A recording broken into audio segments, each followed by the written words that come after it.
Hey, I'm Preston with Titan Fuel Tanks, and today we're installing our new 100-gallon in-bed transfer tank with our gravity feed solenoid kit.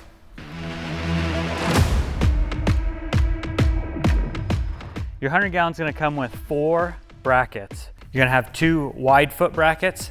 That's going to go toward the rear of the tank or rear of the truck. And then 2 side brackets that go on the side of the tank. Also included is the required hardware to mount those and some spacers if you're mounting this in a pickup truck. The spacers are for getting the tank in the right position and to adjust for bed corrugation. Sometimes the bed corrugation, you'll be kind of on a valley and a hill. The spacers are able to space that bracket back up level to pinch that tank down and mount it in the back of your truck. Another thing is, sometimes when installing these 100-gallon tanks in the back of a pickup truck, you may need to offset it one side or the other to get it to fit the best. For those who are wondering, our 90-gallon tank will mount the same. One of the methods I prefer when mounting a 100-gallon tank is after you've got it measured or in the position you'd want it, put the tank in place, put your foot brackets on, and then mark where your foot brackets are at to get ready to drill holes. Always remember that there's stuff usually under the bed, so be sure to check the underside of the bed that you're not going to be drilling through any fuel lines, electrical harnesses, or anything like that.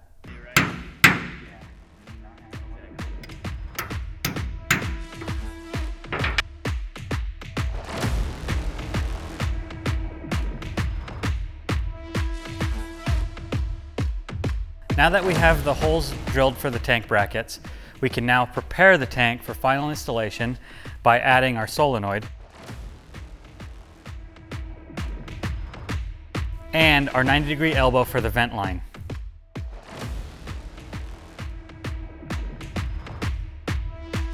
Now that the tank's ready to be installed and mounted, you can install the side bracket. In this case, what we're doing is we're going to use the spacers due to the bed mat. You're going to drop this down to the holes you drilled. It helps to have another person, but it can be done by yourself if you use something to weigh the carriage bolts down.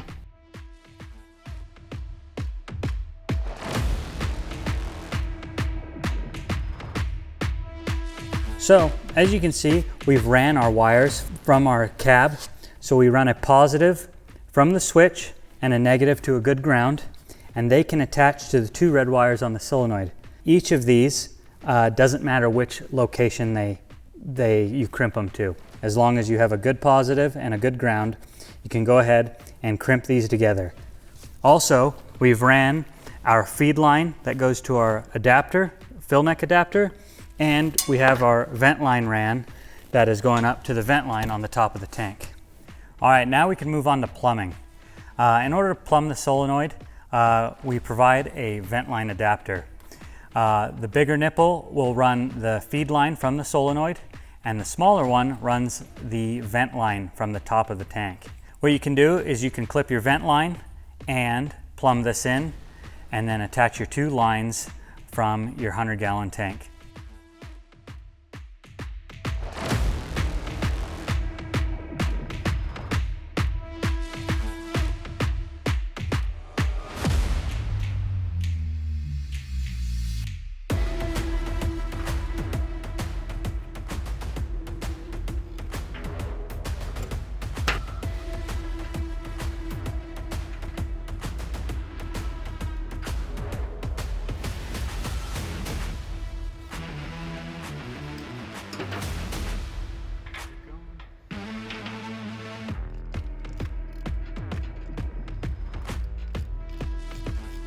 When using a solenoid kit, you want to be sure to install your ground static wire.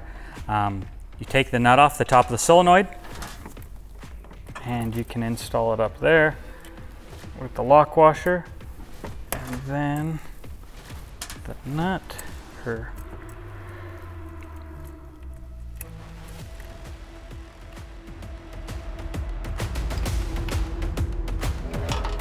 and then you're going to attach this to a good chassis ground.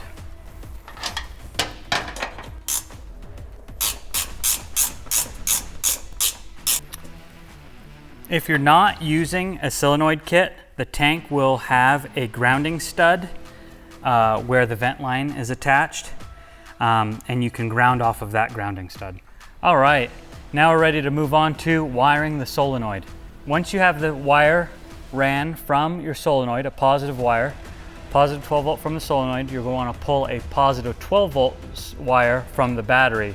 So we have our 12 volt in from our battery, our 12 volt out to our solenoid, and a good ground.